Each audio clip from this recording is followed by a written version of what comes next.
പ്രിയപ്പെട്ടവരെ, മുണ്ടക്കൈ ദുരിതബാധിതർക്ക് വേണ്ടിയിട്ട് നമ്മുടെ സർക്കാർ ഇപ്പം നമ്മളെ ക്യാഷിന് സെറ്റാക്കി കൊടുത്തുള്ള അവരുടെ ഭവനങ്ങളായി കാണുന്നത് ചുറ്റിലും നല്ല സൗകര്യം. 2 റൂം, ഡൈനിങ് വെച്ച്, ഒരു സിറ്റ് ഔട്ട്, 2 കിച്ചണ്, ഇത്രന്നെ പോലെ 2 അറ്റാച്ച് ബാത്റൂം, എല്ലാവിധ സൗകര്യം കൊണ്ട് വീട്ടിലത്തെ സൗകര്യം ഏകദേശം കാണിച്ചു തരാം. വീടിന് ഫ്രണ്ടേജ് നോക്കിക്കായിട്ടോ, സിറ്റ് ഔട്ട്, ഡൈനിങ്, അമ്മോ സൗകര്യം വലുത് കേട്ടോ. അടുക്കള താണല്ലേ, എന്തായാലും കിച്ചൺ വരുന്നത്. അത്യാവശ്യ സൗകര്യം നോക്കളെ, സന്തോഷമുണ്ട്. അപ്പുറത്ത് നോക്കുമ്പോൾ നെക്സ്റ്റ് വീടാണ്, അതാ ബാക്ക്. മാഷാ അല്ലാ. പിന്നെ റൂം, ഡൈനിങ് 2 റൂം, 2 ടോയ്ലറ്റ്.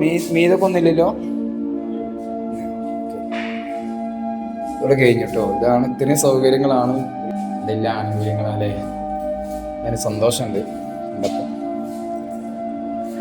ഇനിയുള്ളത് വീതത്തിനാല് ഇതാണ്. ഇതിങ്ങനെ പോയി കഴിഞ്ഞാൽ പക്ഷെ നോക്കാൻ മതി. വീതൊക്കെ ഒന്നും ഇല്ലാന്ന് പറഞ്ഞു കേട്ടത്. പക്ഷെ ഇവിടെ കയറി സോളാർ കണ്ടില്ലേ, എല്ലായിടത്തും വർക്ക് എടുക്കണം. എല്ലാവരും ഉഷാറാവട്ടെ.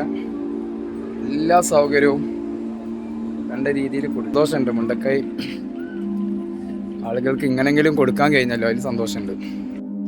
ഫുഡൊക്കെ വീടട്ടാ, അതൊക്കെയാണ് ഏരിയ.